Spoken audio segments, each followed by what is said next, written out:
आणि दरम्यान बीएलओंची नेमकी कामं काय आहेत ते देखील पाहूयात।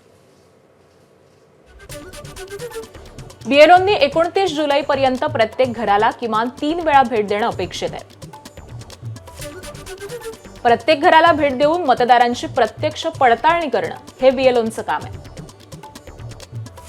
त्याबरोबरच मतदाराचं नाव, पत्ता, वय आणि वास्तव्याशी संबंधित माहिती पडताळणं।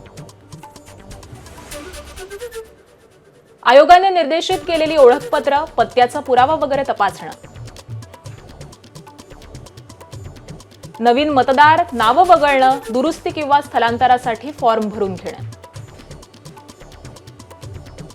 बीएलओ ॲप इतर अधिकृत प्रणालीवरती माहिती अद्ययावत करणं। त्यानंतर बीएलओंनी केवळ माहिती संकलित करावी।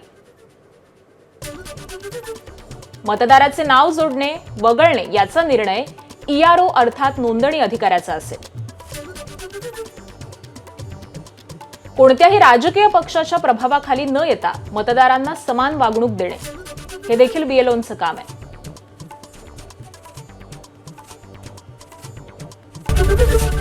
एबीपी माझा, उघडा डोळे बघा नीट।